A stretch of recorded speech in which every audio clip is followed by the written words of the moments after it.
자, 그러면 여러분들 이런 명품을 어떻게 구하는지 그 루트를 좀 배우셔야 되는데요. 사실 이제 명품은 구하는 방법이 뭐 여러 가지입니다. 뭐 대표적으로는 명품을 대량으로 미리 사온 한국에 있는 업자에게 구매하는 방법이 있고요. 두 번째는 여러분들이 직접 해외로 나가는 거죠. 여러분들이 직접 해외 나가는 건데, 사실 첫 번째 방법, 그러니까 명품을 대량으로 구매하신 분들에게 구매하는 것들, 이거는 초보자 분들에게 조금 어려울 수 있습니다. 왜냐면 첫 번째로 이분들이 물건을 그냥 하나씩 주는 경우는 잘 없거든요. 매월 뭐 적게는 몇 천만 원, 또 많게는 몇 억씩 주기적으로 물건을 사셔야 거래를 틀 수가 있고요. 즉 구매 대행 형태에는 맞지 않는 루트이고, 두 번째로 초보자 분들이 이런 한국에 들어와 있는 도매로 유통된 명품을 보고 가품인지 아닌지 구별하기가 굉장히 어렵습니다. 그리고 이제 여러분들이 직접 해외로 가는 것도 사실 좀 위험이 있죠. 왜냐면 초보자 입장에서 여러분들 명품이 뭐 무슨 아무 명품이나 다 잘 팔리는 게 절대 아니거든요. 근데 뭐 유럽에 가서 아무 명품이나 사와서 한국에 판다고 해서 잘 팔리는 것도 아니고, 또 명품 중에 한국에서 좀 싸게 파는 명품들도 분명히 있습니다. 그래서 그런 게 없이 그냥 해외로 나가시면 안 되고요. 그리고 무엇보다 뭐 해외로 나가시든 한국에 있는 도매 물건을 대량으로 사시든 어쨌건 적지 않은 돈이 필요한 건 사실이기 때문에 그거는 명품 구매 대행이 아니고 대량 사입이 되는 거죠.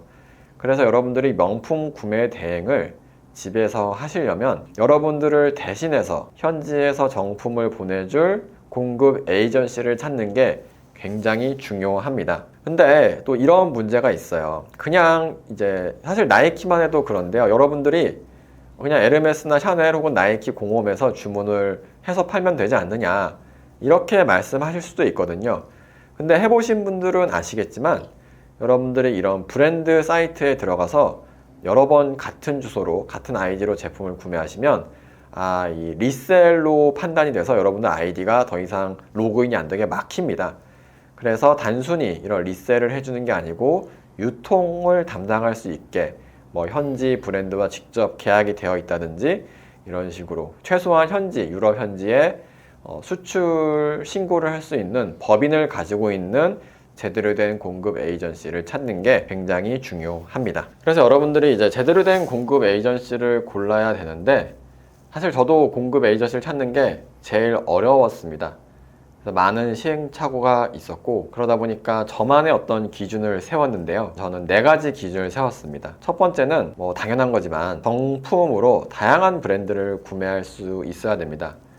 그러니까 정품을 구매를 할 수 있다는 거는 그러니까 서류를 투명하게 보일 수 있는 곳이겠죠. 그러니까 내가 원하는 때에 나를 대신해서 뭐 영국이나 프랑스 제품을 사서 그걸 보내고 거기서 샀다는 영수증을 투명하게 보여주는 업체를 찾는 게 중요하고요. 그리고 다양한 브랜드를 취급을 할 수 있어야 됩니다. 사실 명품이 뭐 구찌, 프라다만 있는 게 아니거든요. 특히 요즘에는 MZ 세대들이 주요 소비층으로 떠오르면서 컨템포러리라고 하죠. 유명한 뭐 아미나, 뭐 메종 키츠네, 미우미우 뭐 이런 새로운 브랜드들이, 또 최근에는 꾸레주 같은 새로운 브랜드들이 계속 떠오르고 있기 때문에 여러분들이 구찌, 프라다, 디올 이런 브랜드만 공급을 받을 수 있다면 그냥 이런 새로운 떠오르는 유행을 보면서 아무런 행동을 취할 수 없게 되는 거거든요.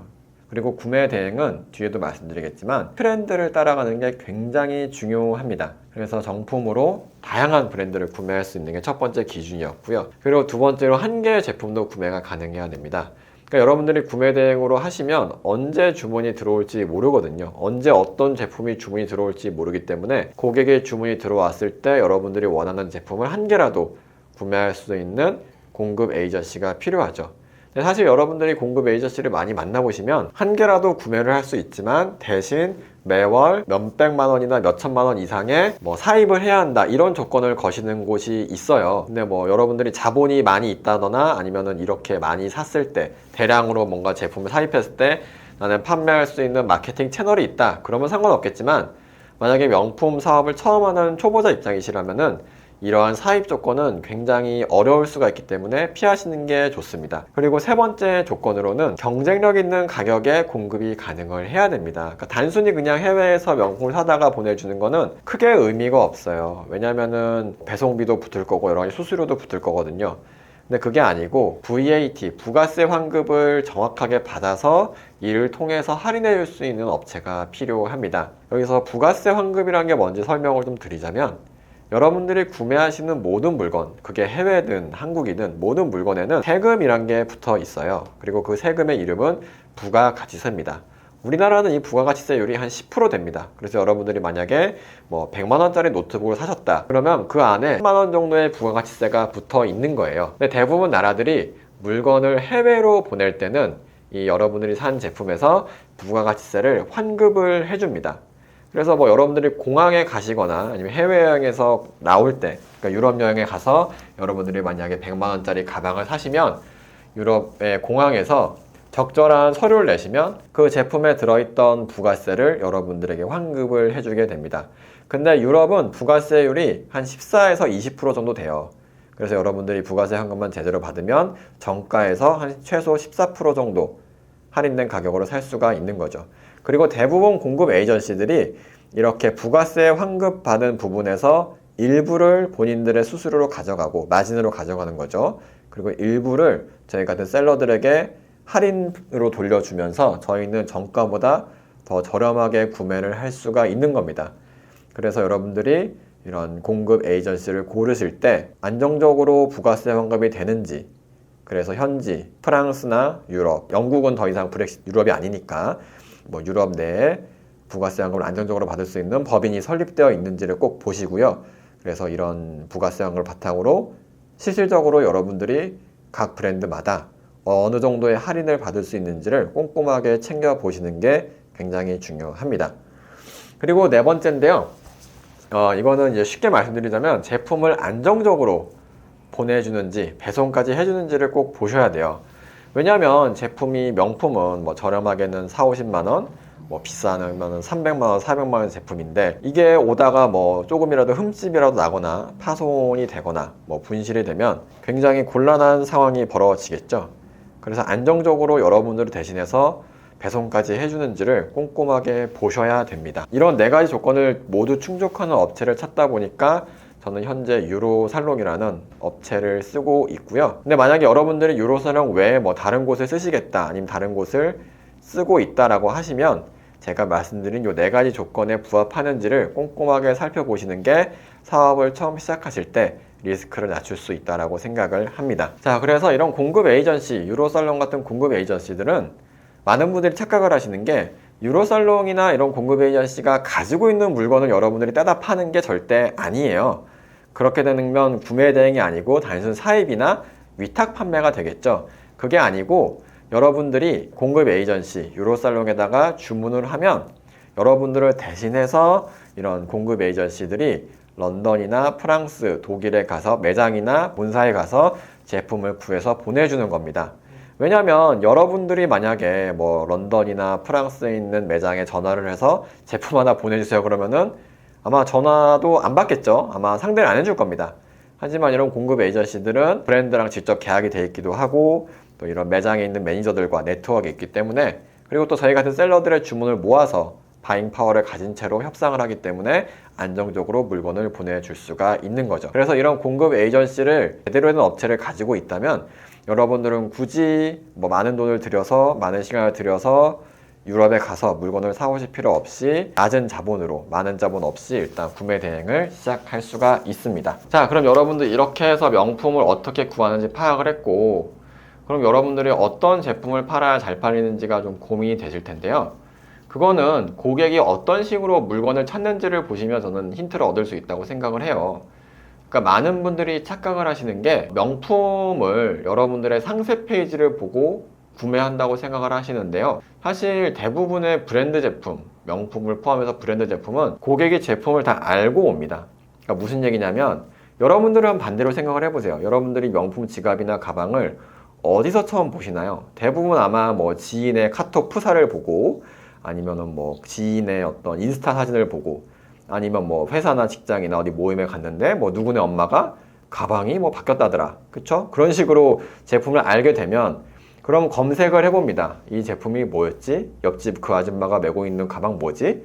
아, 이게 보니까 연예인 누가 하고 온 가방이네? 아니면 내가 어제 TV 프로그램을 봤던 그 연예인이 하고 왔던 가방이 아, 이런 뭐 브랜드, 이런 명품 가방이구나.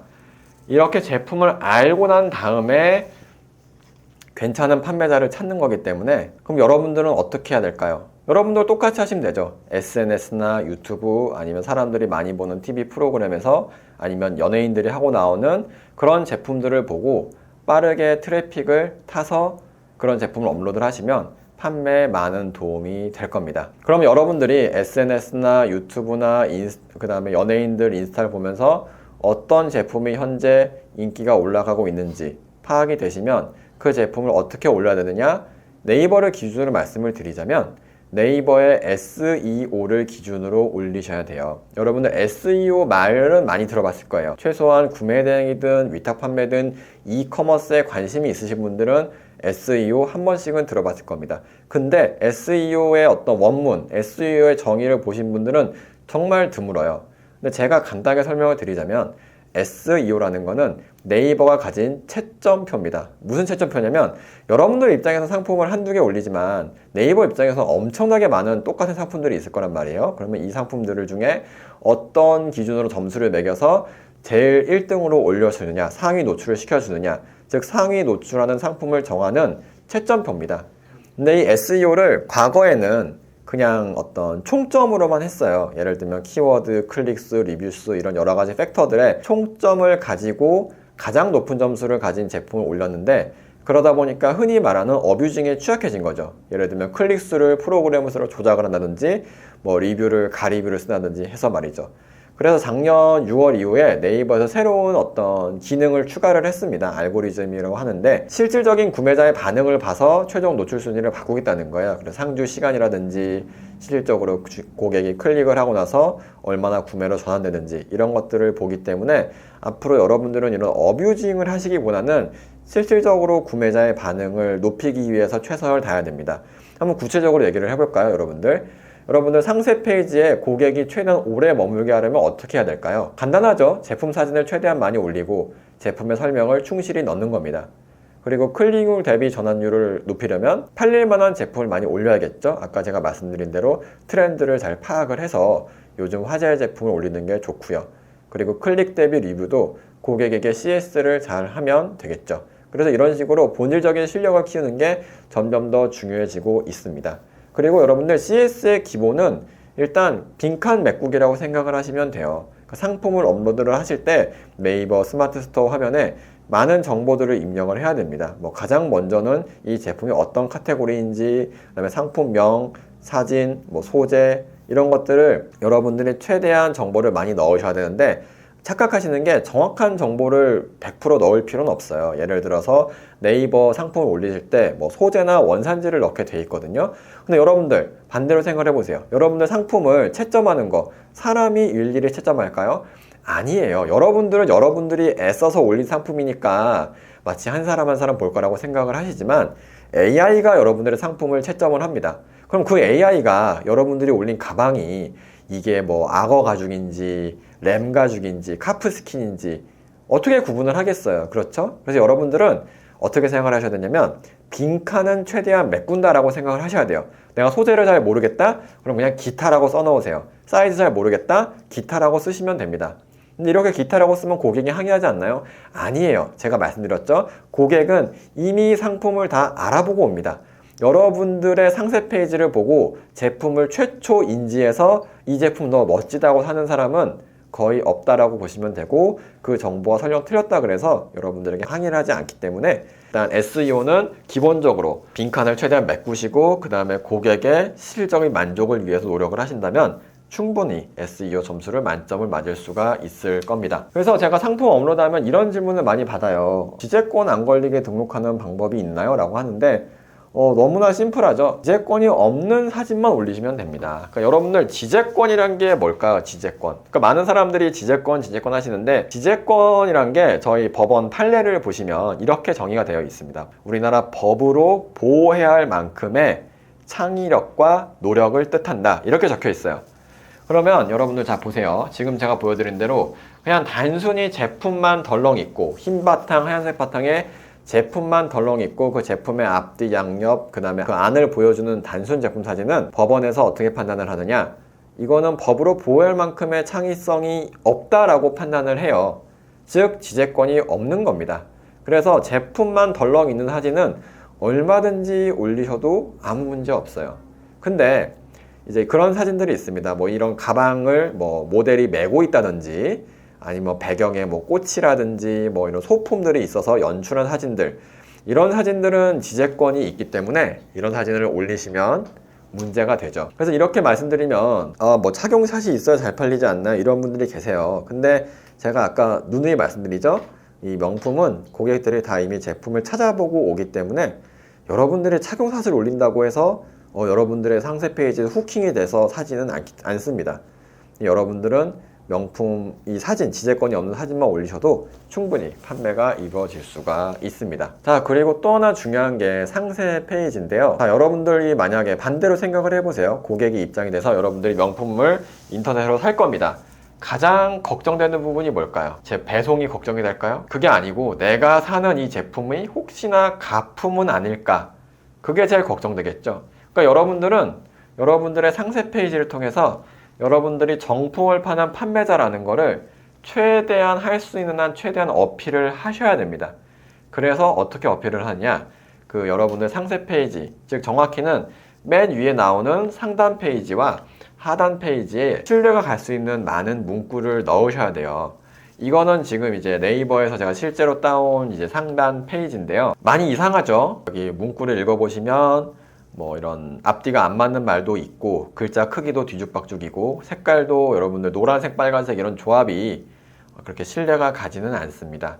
근데 여러분들 이거 제가 이상한 예시로 들어왔으니까, 들고 와서 보여드리니까 여러분들도 이제 신뢰가 안 간다고 좀 이렇게 이상한 예시라고 하지만, 여러분들한테 그냥 상세 페이지 만들라고 하시면 좀 안타까운 얘기지만 대부분이 이런 식으로 만들어 오세요. 이렇게 뭐 QR코드가 있다 그래서 여러분들 신뢰가 생기는 거 절대 아니거든요.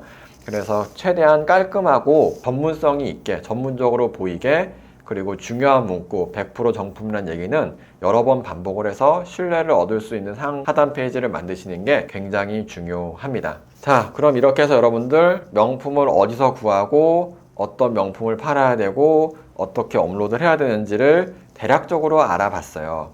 그러면 사실 여러분들이 이제 알아야 될 거는 지속하는 힘인데, 여러분들 명품 구매 대행 뿐만이 아니고 모든 이커머스를 하시는 분들이 그만두는 가장 큰 이유는 수익이 안 나서가 아니고 CS 때문입니다. CS. 그리고 많은 분들이 두려워하시는 게 바로 이 CS 부분이죠. 여러분들이 CS를 두려워하는 가장 큰 이유가 뭔지 아세요? 진상 때문에? 그런 게 아니고요. 여러분들이 CS가 뭔지를 정확히 모르기 때문이에요. 자, 여러분들 제가 아까 명품 여쭤봤듯이 CS가 뭔지 질문을 드려볼게요. 여러분들 CS가 뭔가요? 제가 이렇게 여쭤보면 대부분 분들이 뭐 고객 만족, 그쵸? 뭐 커스터머 뭐 이런 거니까 고객 만족, 뭐 아니면 뭐 고객의 입장에서 보는 것, 고객의 마음을 헤아리는 것. 근데 여러분들 이런 말이 와닿으시나요? 고객 만족이란 말을 들으면 내가 뭘 어떻게 하겠다, 액션이 떠오르시나요? 여러분들은 소비자 입장에서 대기업들이 말하는 CS의 정의에 속고 계신 겁니다. 여러분들 CS는 뭐냐면 여러분들이 제공할 수 있는 문제 범위를 명확하게 해주는 거예요. 여러분들이 제공하는 서비스, 여러분들은 구매 대행이죠. 배송이 2주 이상 걸릴 겁니다. 그리고 여러분들이 재고가 없기 때문에 어떻게 할 수가 없고, 또 현지에서 가격이 변할 수도 있는 거예요.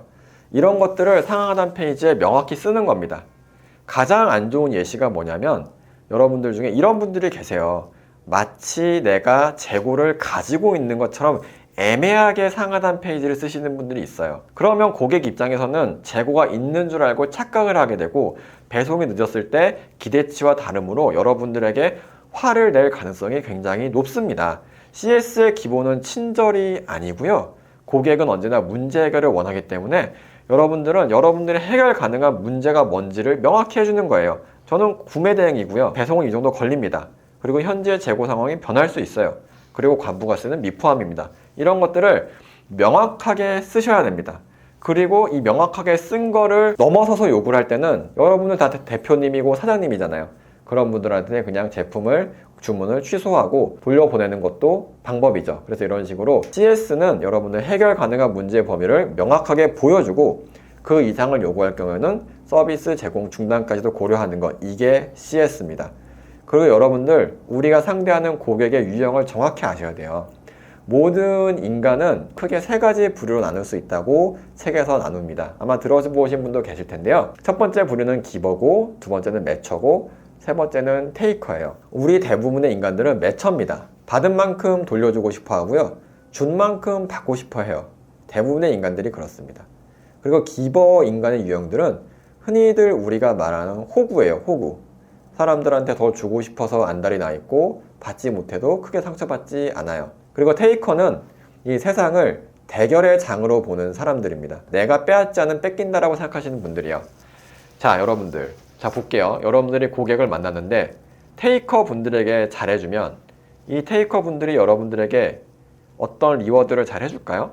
여러분들 CS를 왜 잘해야 되죠? 간단하죠. 리뷰를 잘 받기 위해서입니다. 그렇죠? 근데 여러분들 테이커 유형의 사람들은 아무리 잘해줘도 자기가 강하게 요구를 해서 자기가 진상을 해서 당연히 받아야 할 걸 받았다고 생각을 해요. 그럼 만약에 여러분들 테이커 같은 고객을 만났다. 굳이 크게 노력할 필요는 없겠죠. 그 시간에 천사 같은 기버 그리고 보통 사람이 매처에게 노력하시는 게 좋습니다.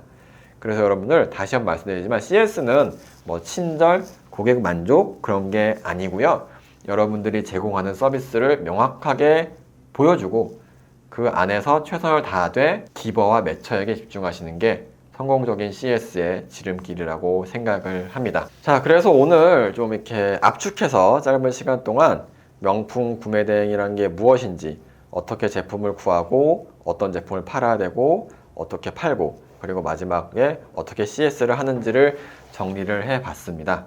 긴 시간 동안 들어주셔서 정말 감사드리고요. 혹시라도 더 궁금하신 사항은 저 마이크로 블로그를 통해서 남겨주시면 최대한 답변 드리도록 하겠습니다.